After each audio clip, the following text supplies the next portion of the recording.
This program is brought to you by Pussy Magnets. Put a midge on your fridge with a pussy magnet. Welcome, my lovely lumps. Or should I say lovely labs? I'm so thrilled to have you here in the Labia Lounge to yarn about all things sexuality, womanhood, holistic health, and everything in between. Your legs. Can never help myself. Anyway, we're going to have vag loads of real chats with real people about real shit. So buckle up. You're about to receive the sex ed that you never had and have a bloody good laugh while you're at it. Before we get stuck in, I'd like to respectfully acknowledge the traditional custodians of the land on which I'm recording this, the Menang people. It's an absolute privilege to be living and creating dope podcast content on Noongar country, and I pay respect to their elders past, present, and emerging. Now, if you're all ready, let's flap and do this. Oh God, is there such thing as too many vagina jokes in the one intro? Whatever, I'm leaving it in. It's my podcast. Don't panic, you're not broken. Your sex education was a piece of shit. Get your flaps out and pull up the couch. It's the Labia Lounge.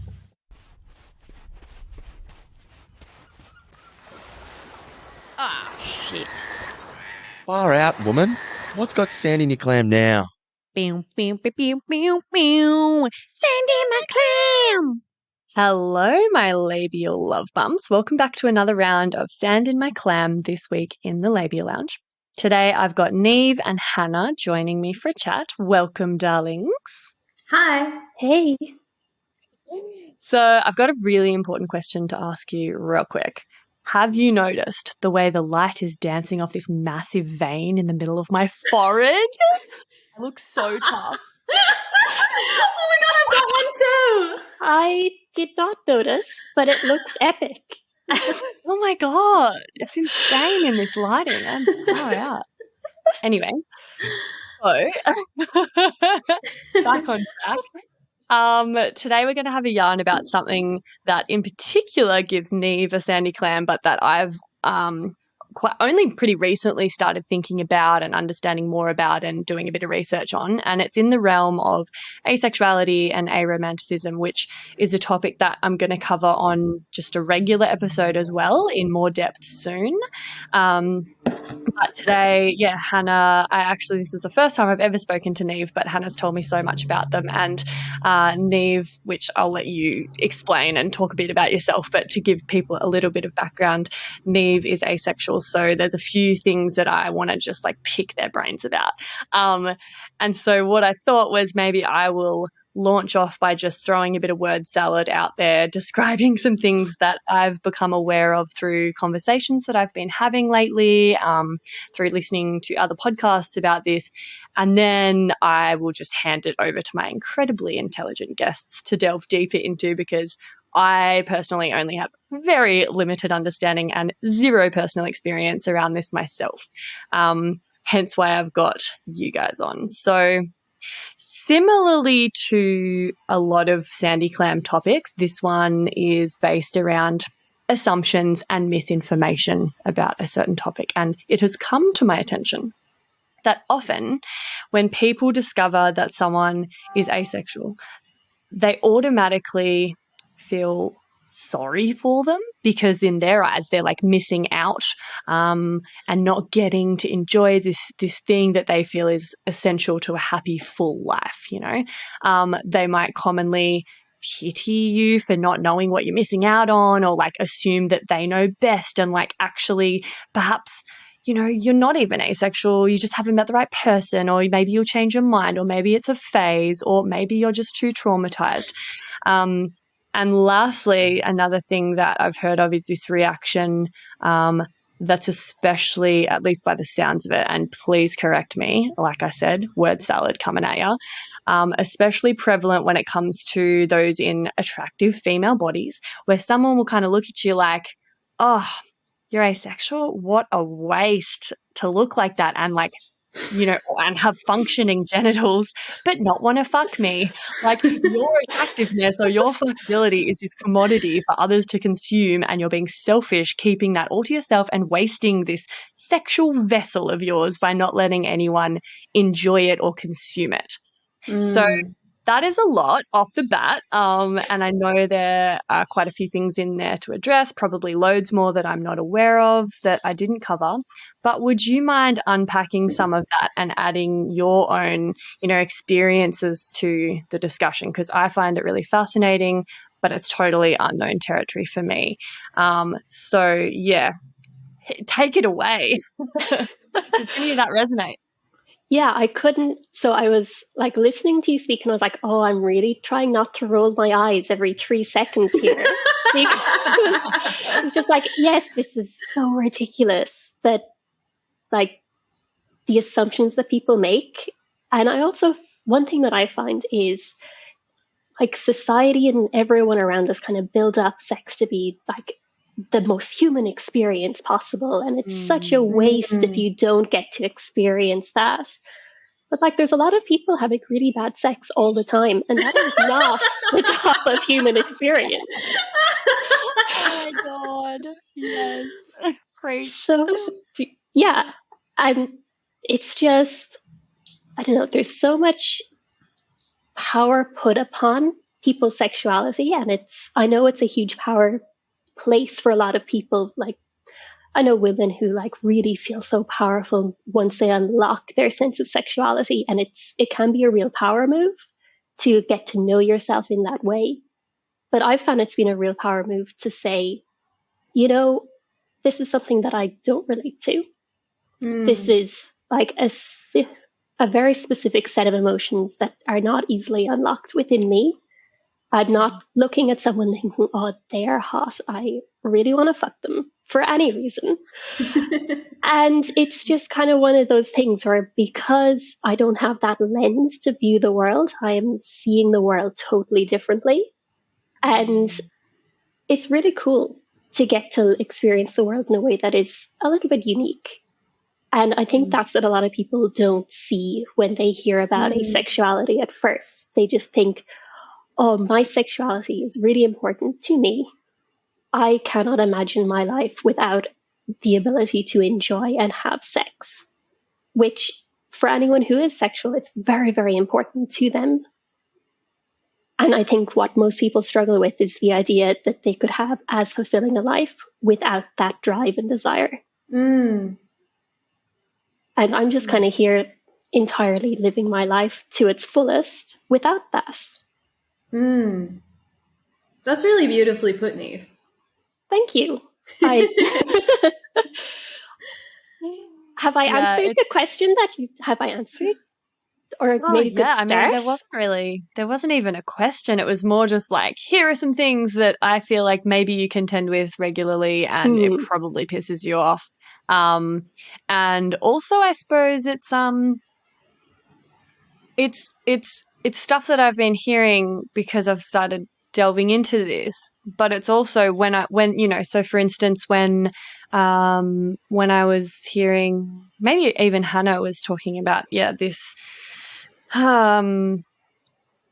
automatic pity that people who do, really value their sexuality and their sex life will feel, as though you're missing out. And I was like, oh, I reckon I know exactly what that, like, I used to feel a bit like that around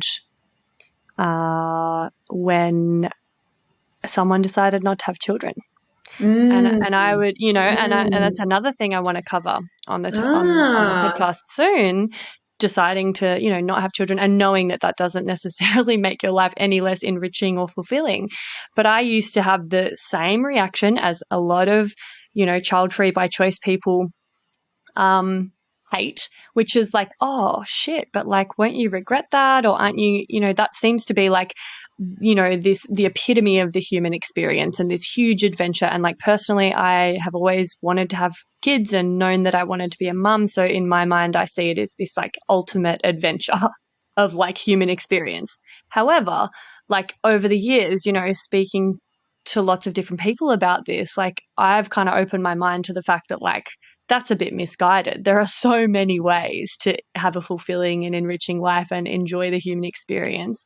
And I'm realizing that kind of automatic, like, oh, that's so sad you don't have children, or like, oh, that's so sad you don't have sex, or you don't have a romantic relationship. What do you do with your life? What do you do when, like, don't you get lonely? Don't you feel, like you're not as full of a human because you don't have another half to complete you or validate you? Like all of these assumptions. I probably used to have as well, when I didn't understand as much. So that's why I think it's important to talk about this and hear the other side of it, which is like the lens that, you look at the world through is completely unrelatable to those of us who, like, of course we don't see things the same way or understand. But I think like, God, imagine not having your heart broken all the time and not having to like fuck with the awful state of the dating world these days, and not having to have crap sex and have your fucking, your sexual boundaries crossed. And like, actually, the whole world of sex, it is totally my bread and butter these days. I've made it my career, but that's because I used to have the most horrific relationship with it. And for years I thought I was asexual because I was like, well, I just never want to have sex. That's not an important part of my life. I don't feel like that adds anything. I'd rather avoid it. Personally, like, I wasn't actually asexual. But I totally relate to, the idea that you can have a completely amazing life without needing to have sex or needing to have romance in it. Like, it's actually a massive complication and it's a lot to navigate. So, in some ways you're dodging a bullet. I just want to pick up on something that you said there, Freya, which it reminds me of a conversation that Niamh and I had maybe like yesterday or maybe the day before. I don't know. We've been talking on the phone a lot.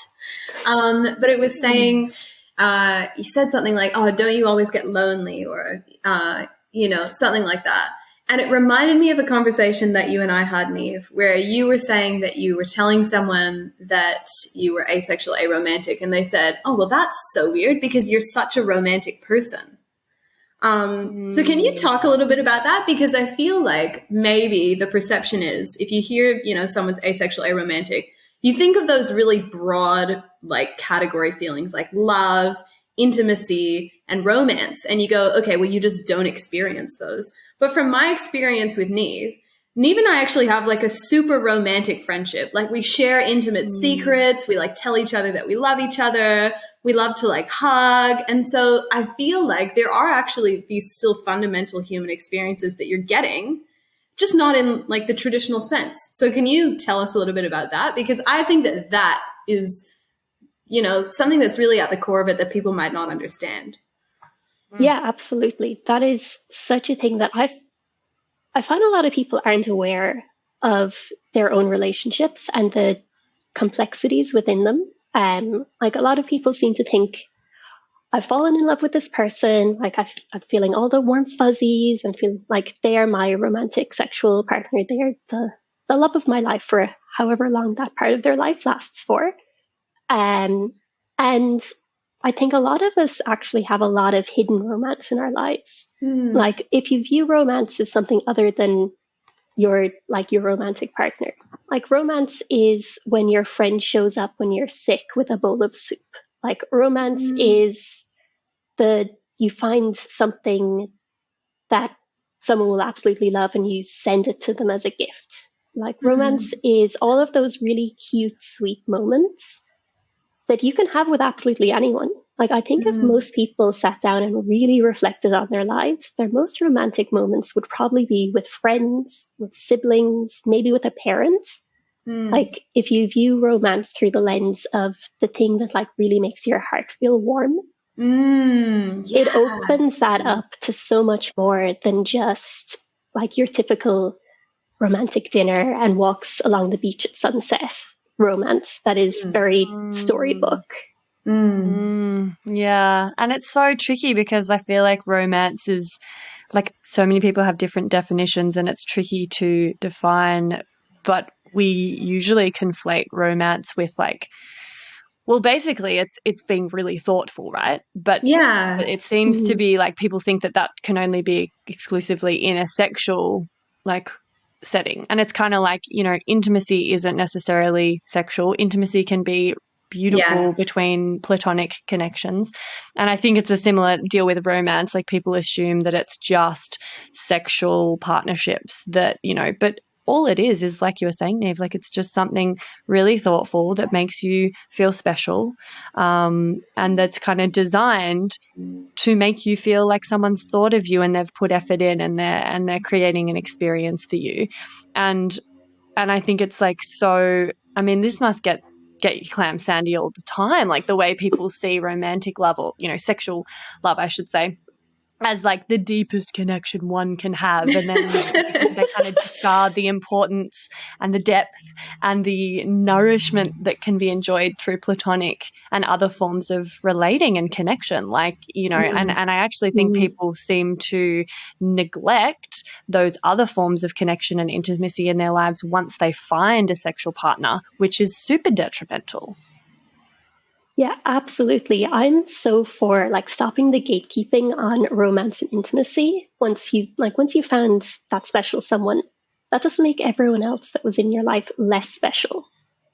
Like you can absolutely have hundreds if you have the capacity for hundreds, maybe not all at the same time, but but you can have like every single relationship you have with another person can be really, really special if you remove the expectation that you have to put your romantic or sexual partnership at the top.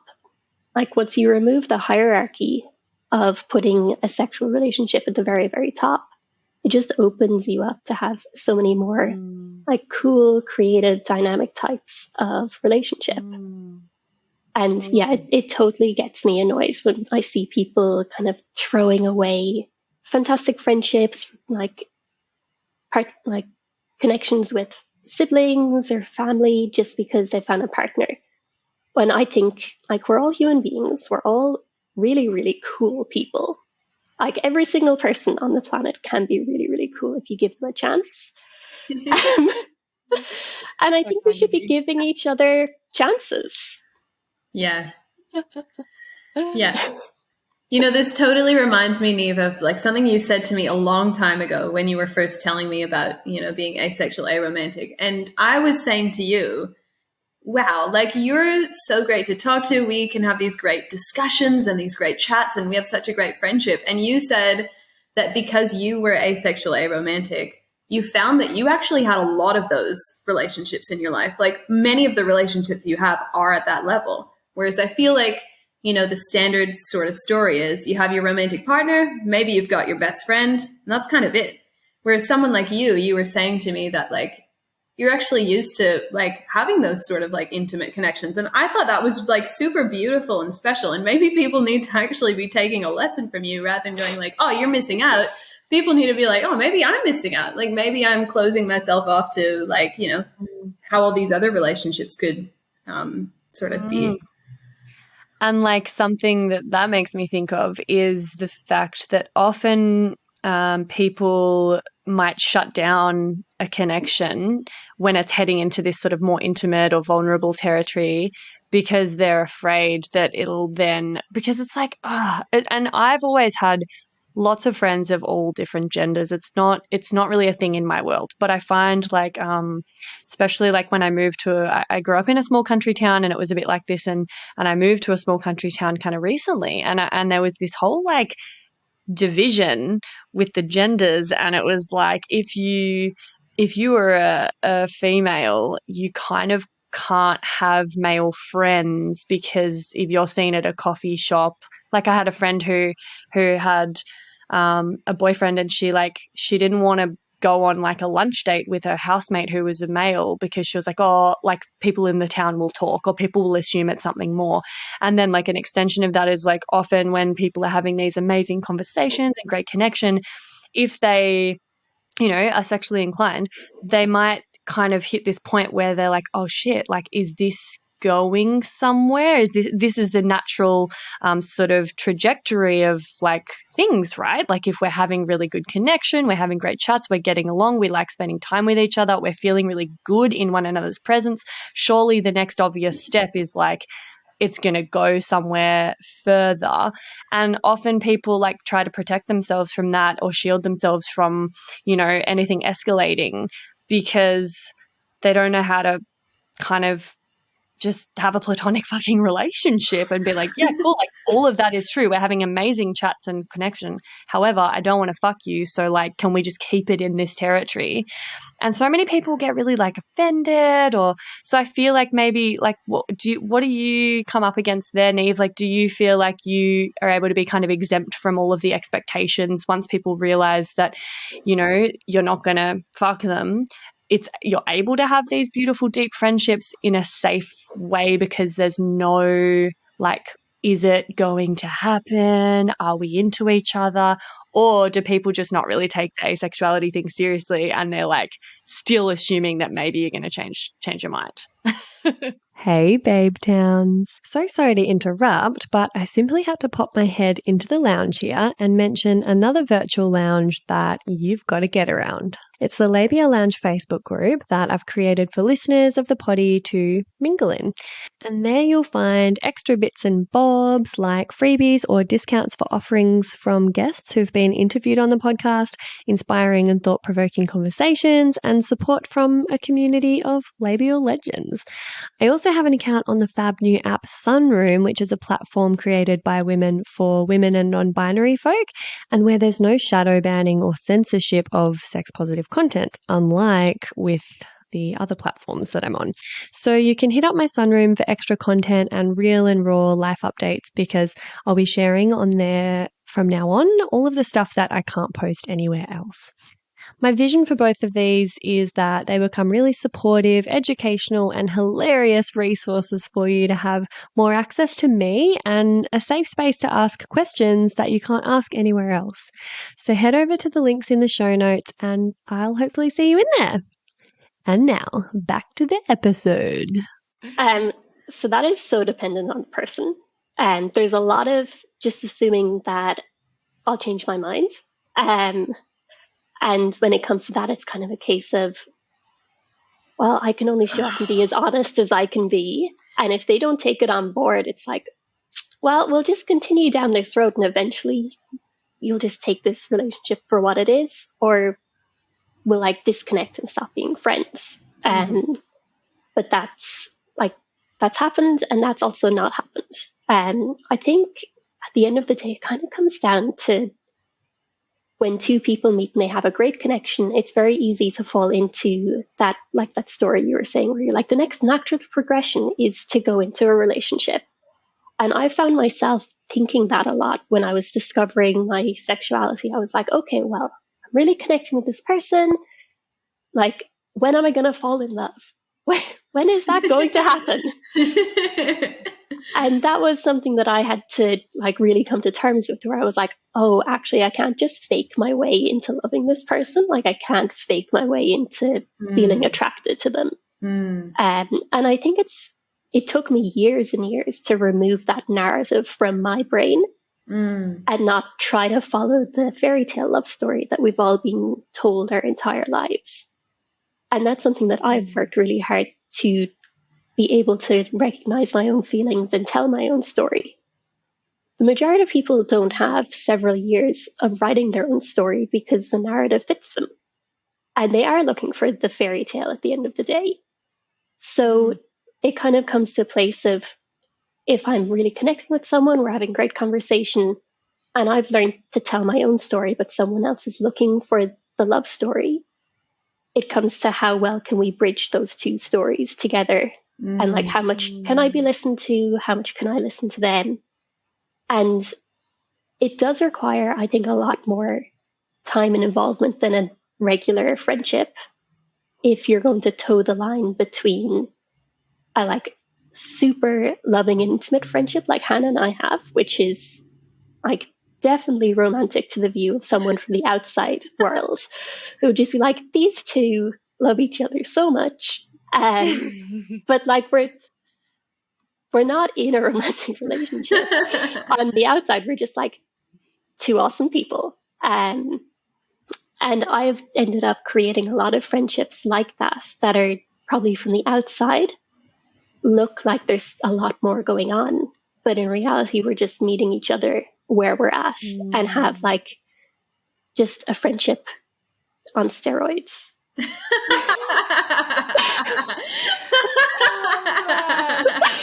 Yeah.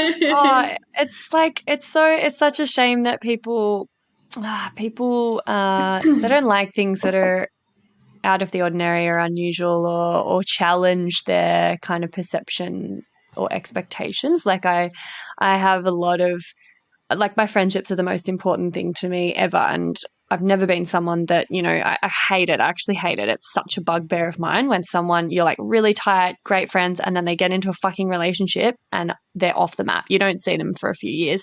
And then they come crawling back when they've broken up with their partner and they've got no fucking community left around them. And it's like, bitch, like, that is on you. Like, you were a crap friend. No sympathy from me, because I don't do that. Like, I don't abandon my friendships. Like, they're so important to me. And they're important to the primary romantic relationship as well. So that's another thing though. But my friendships have always been, you know, like challenging to a lot of people and unconventional. Like I will have baths with my friends and we'll give massages to one another, and we're very affectionate, we're very touchy, we're happy being naked around one another. It's quite intimate. It sounds like a similar thing. Like, from the outside, that seems really romantic or it seems sexual. And people are going to read more into that. And, like, you know, often like, it makes me think of if anyone's been around since my shit trade for shit massage days, when I had this piss take Instagram account and I did the Pan Foot Chronicles, which is where I had this epic bathtub in this rental I was in, and I'd just have mates over all through winter. We would have a catch up in the bath, and I would get them to like take little videos of them playing pan flute to like songs on my toes, because my toes kind of look a little bit like a pan flute, and I called it pan flute. Anyway, silly. And there's probably like 20 or 30 of these videos with like all different friends. And like, I remember my mum being like, because I had a partner at the time and we were in an open relationship, so it wouldn't have mattered anyway. But mum was like, so what does Max think of all of these boys in your bathtub with you, you know? And like, I'm sure she and probably everyone else that followed me thought that I was fucking all of these people because they were in the bath with me. We were naked. Like, what else would have been going on? So I'm all about challenging the norms and like the sort of like, I don't know, boundaries, or not boundaries, we put friendships or connections or relationships in this like box, and anything outside of that is like weird or not okay. And I'm trying to buck the system when it comes to that. Sounds like you're doing it right. Like, break the system. Yeah, totally.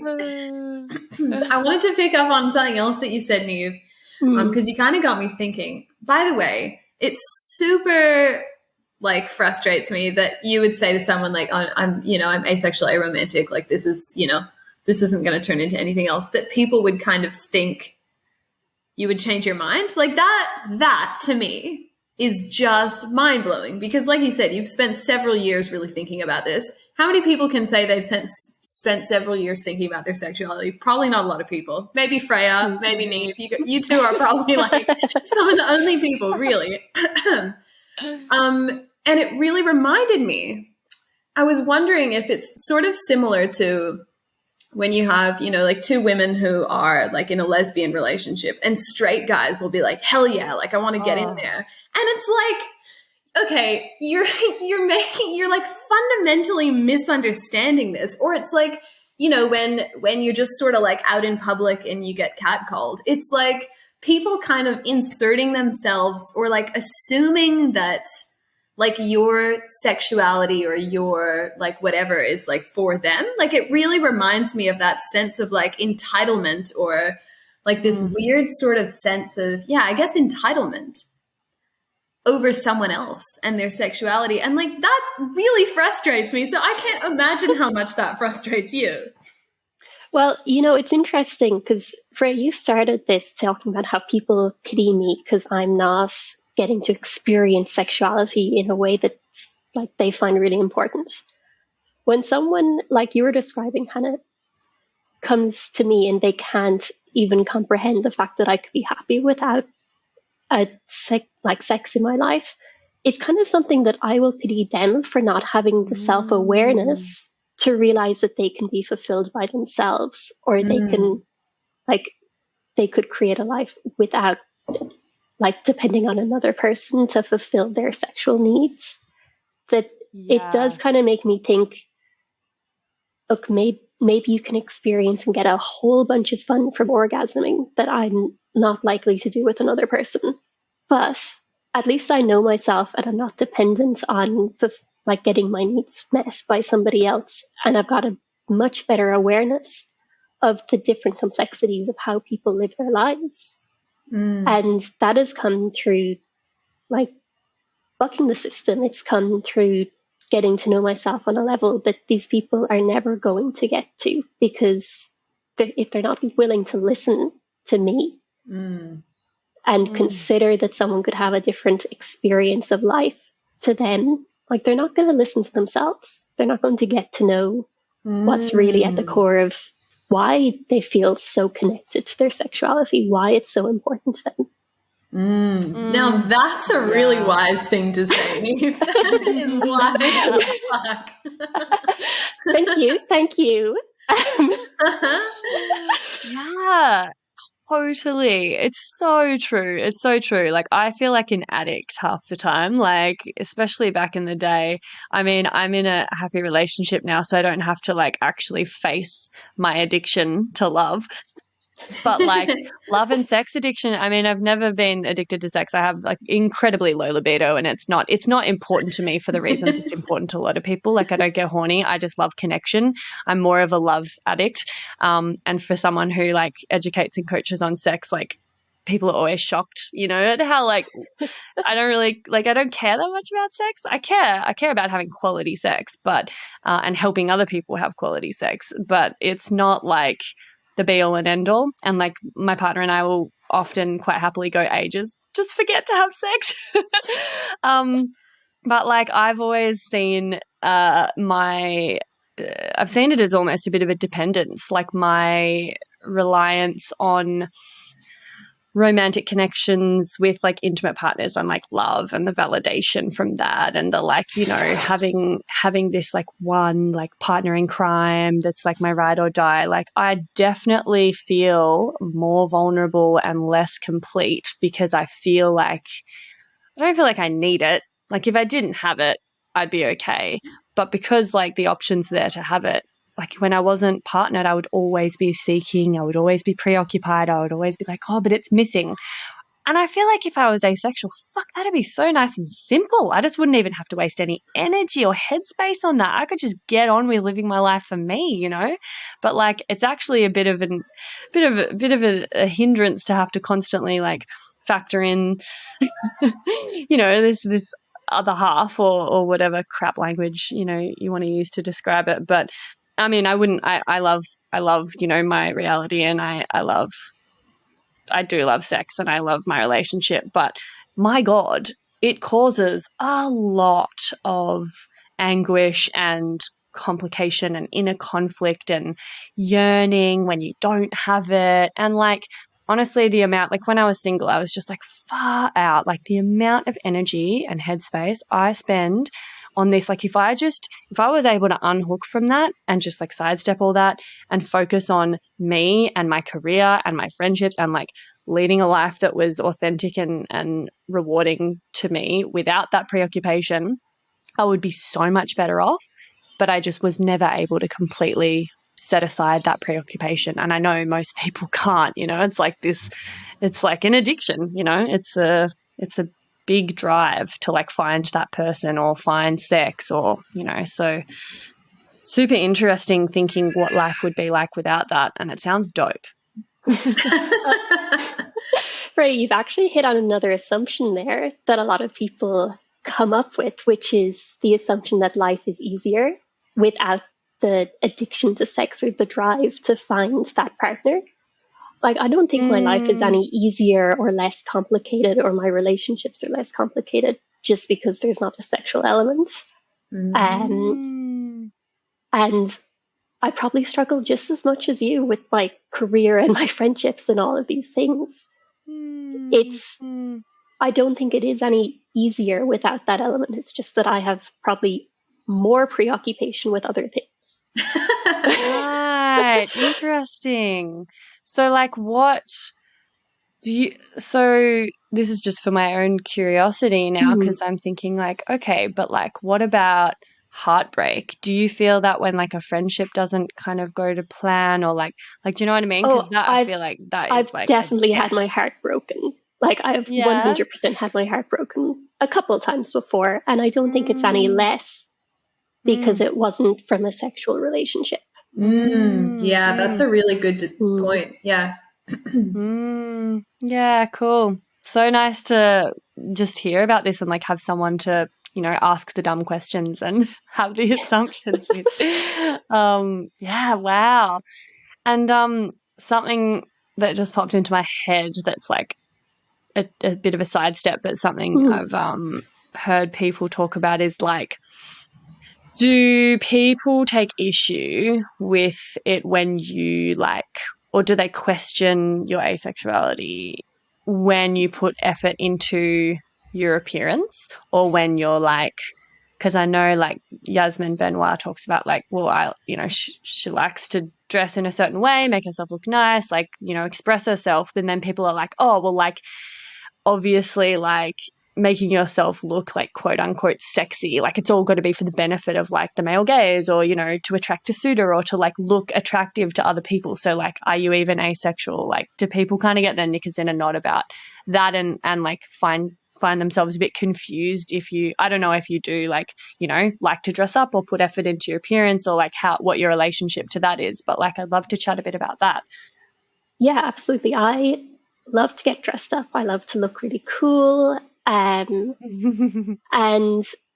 I think it is something that people really struggle with, the fact that I could get dressed up and look completely sexy and not be looking for a sexual partner. It's just this assumption, like you said at the beginning, where it's kind of like, oh, well, you look like this and you're making me feel this way, therefore it's kind of a waste that you're not interested. But it's entirely someone else's point of view being projected onto me. And then when I'm not able to or willing to like give them exactly what they want, it's like, oh, well, you've kind of been lying to me because you're dressed real nice. And it's like, no, I dress for myself, not for anybody else. And I think a lot of us like go through that process of like trying to make ourselves look more attractive to other people. And then as you grow up and you get to know your own style, you start to dress for yourself. And you reach a point where you're like, I'm actually dressing because I think I look right, like completely awesome right now. And once you hit that level of self-expression, I think once you're expressing at that level, everyone's going to look at you and think you look cool, because in your brain, you're going, I look amazing. Yeah. Which I love the strength of that. Yes, Hannah. Yeah, no, you're totally right. Magnetic. You're totally right, because what you're hitting on is like, people find confidence and charisma really sexy, right? And so it's not that they're not looking at you and saying, oh, well, this person's exuding so much like pure sexuality that I can't understand how they're asexual. It's not, that's not what it is, right? What you're describing is you're being really confident and charismatic in your self-expression, and people are drawn to that. Yeah, absolutely. Yeah. And just because a lot of people would default to a sexual lens, that's where it kind of becomes complex, because they're thinking, and society has it set up like this as well, where if you dress nice, it's to attract a partner. Yeah. Whereas if most of us like reached a point where we were confident enough to dress entirely for ourselves, and if we're attracted to other people, fantastic. if you're hitting like that confidence that you were talking about, Hannah, you probably are going to be attractive to a lot of people because you're feeling you're at your best. One instance that this really comes up is I love to dance, and I got really into salsa dancing last year, which is like, that is a really sexual, sensual kind of dance. You're up close, you look really sexy when you're doing this.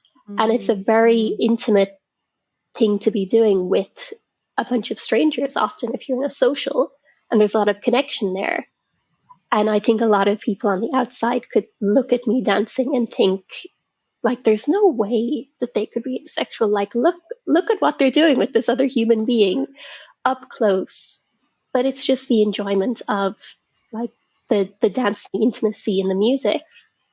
And if you're dressed up, it's the same kind of thing where you're enjoying just being in your body and like expressing aspects of who you are.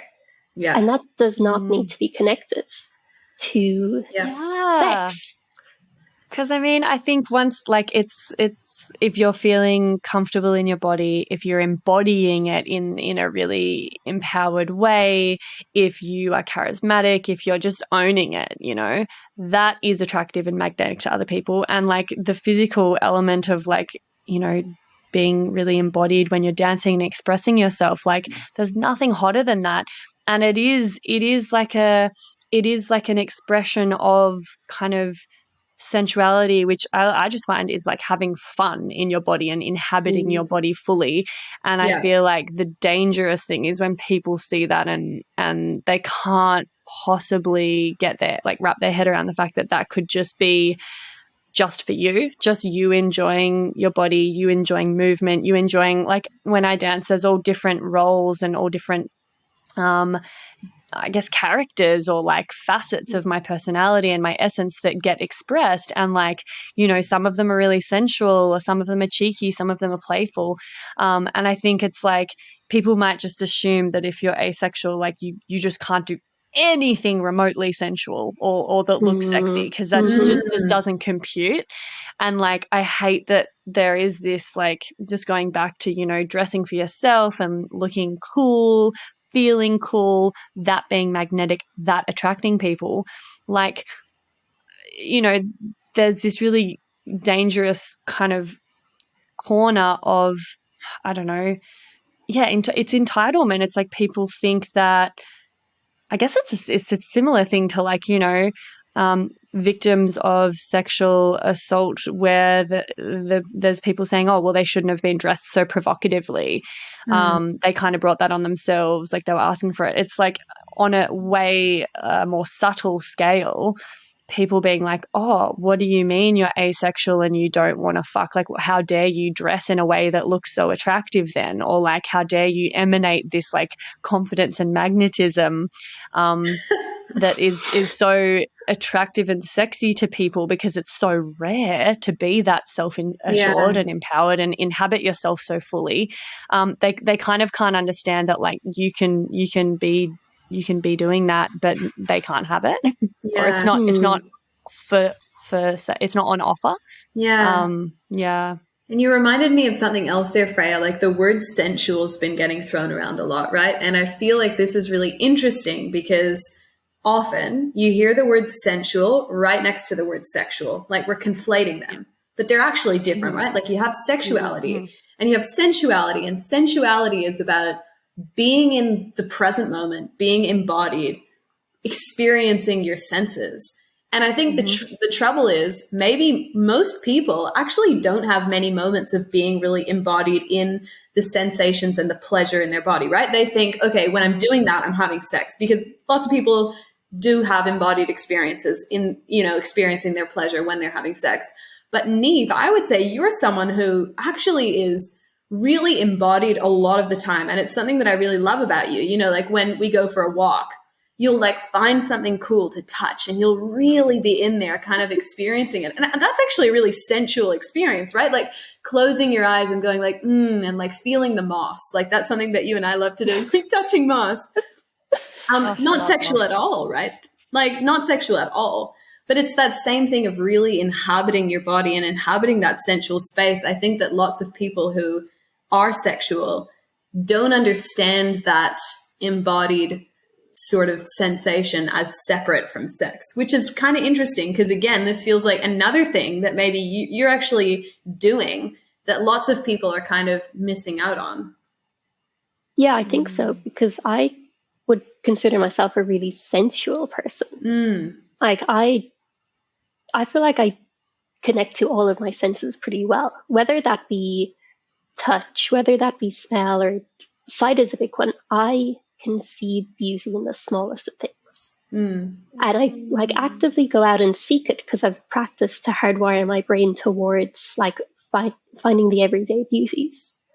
And I think a lot of sensuality, a lot of our senses, the things that are given to us all the time, people take for granted.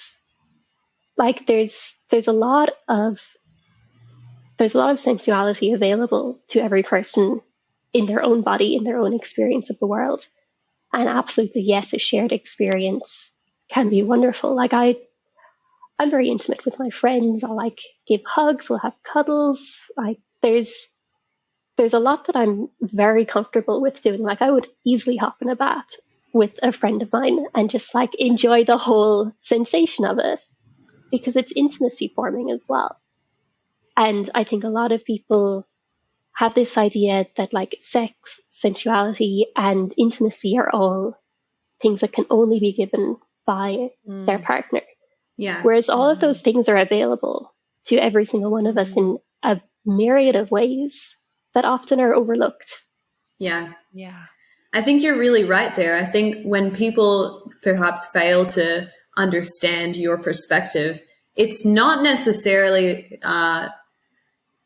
asexuality in itself that they're sort of having issue with. I think they're maybe looking at their experience and saying, well, if I didn't have a romantic and sexual partner, I wouldn't have sensuality, I wouldn't have intimacy, I wouldn't have romance, I wouldn't have any close physical connection with anyone in my life. And if you start taking all those things away, well, your life's going to start to look pretty empty. And so I feel like maybe that's why people get really confused, because they think like if that one relationship satisfies all of those needs, without that relationship, you're right, your life is going to be empty and people should pity you.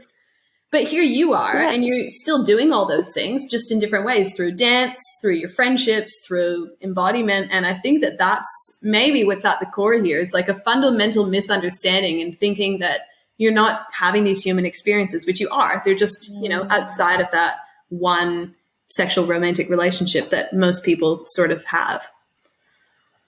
Oh, nailed it. Yeah, completely nailed it, Hannah. That is it. Just trying to articulate something so perfectly that we've been trying to, dial in. So just before we wrap up, Niamh, is there anything, because I kind of put words in your mouth and right from the top I was like, right, well, these are the things that I reckon probably get sand in your clam. Is there anything that you come up against really regularly that gets, that we haven't covered that you want to chat about, just to spread awareness so that people who listen to this might just have a better understanding about how to treat people when they meet someone who's asexual or aromantic? Hey, me again. If you'd like to support the poddy and you've already given it 5 stars on whatever platform you're listening on, I want to mention that you can buy some really dope merch from the website and get yourself a Labia Lounge tote, tee, togs. Yep, you heard that right. I even have Labia Lounge bathers. Or a cute fanny pack if that'd blow your hair back. So if fashion isn't your passion, though, you can donate to my Buy Me a Coffee donation page, which is actually called Buy Me a Soy Chai Latte, because I'll be the first to admit I'm a bit of a Melbourne cafe tosser like that. And yes, that is my coffee order. You can do a once-off donation or an ongoing membership and sponsor me for as little as 3 fat ones a month. And I also have a Sunroom profile over on the Sunroom app, as I've mentioned. And I also offer one-on-one coaching and online courses that'll help you level up your sex life and relationship with yourself and others in a really big way. So every bit helps, because it ain't cheap to put out a sweet podcast into the world every week out of my own pocket. So I will be undyingly grateful if you support me and my biz financially in any of these ways. And if you like, I'll even give you a mental BJ with my mind from the lounge itself. Saucy.